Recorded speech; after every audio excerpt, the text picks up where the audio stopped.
Hi అందరికి నమస్తే, welcome to SM Lakshman talks. ఒకసారి శ్రీకృష్ణుడి దగ్గరికి గరుడ వచ్చి ఈ విధంగా అంటుంది, స్వామి, ఈ లోకంలో, ఈ ప్రపంచంలోనే, ఈ ముల్లోకాలలో నా అంత వేగంగా వెళ్ళగలిగే ప్రాణి ఏది లేదు కదా, నా అంత శక్తివంతమైన ప్రాణి ఏది లేదు కదా అని అంటుంది. దానితో సుదర్శన చక్రము, స్వామి, ఈ ప్రపంచంలో, ఈ లోకంలోనే నా అంత శక్తివంతమైన ఆయుధం మరొకటి లేదు కదా అని అంటుంది.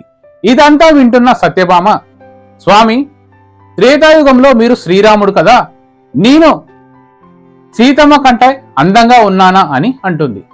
ఇదంతా విన్న శ్రీకృష్ణుడు ఎలాగైనా వీళ్లకు బుద్ధి చెప్పి వీళ్ళ అహంకారాన్ని అణిచివేయాలని గరుడను, నీవు ఒక ప్రాంతానికి వెళ్ళు, అక్కడ శ్రీరాముడు సీతమ్మ తల్లి ద్వారకలో నీ గురించి వేచి ఉన్నారు అని చెప్పు, వెంటనే వస్తాడు అని చెప్పి గరుడను పంపిస్తాడు.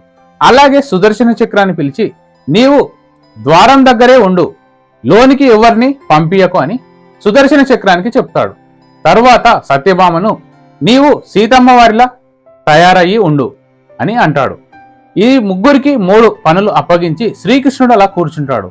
అయితే ఆ ప్రాంతంలో ఉన్నది హనుమంతుడు. ఆంజనేయ స్వామి దగ్గరికి వెళ్ళిన గరుడ, నిన్ను శ్రీరాముడు సీతమ్మ తల్లి నీ గురించి వేచి ఉన్నారు, వెంటనే ద్వారకకు రమ్మన్నారని చెప్తాడు.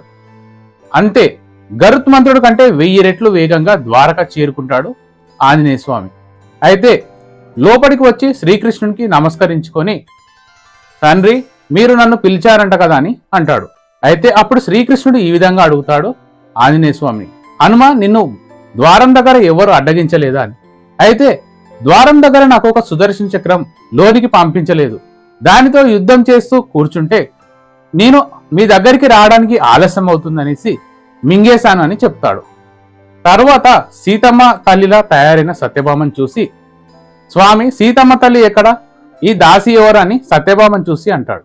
ఈ విధంగా శ్రీకృష్ణుడు ముగ్గురి గర్వాన్ని, అహంకారాన్ని ఈ విధంగా ఆంజనేయ స్వామి వల్ల ముగ్గురి అహంకారాన్ని పోగొడతాడు. జై శ్రీకృష్ణ, జై శ్రీమన్నారాయణ అని కామెంట్ చేసి సబ్స్క్రైబ్ చేయండి. Thank for watching. మరిన్ని ఇంట్రెస్టింగ్ వీడియోస్ కోసం మన ఛానల్ని సబ్స్క్రైబ్ చేయండి.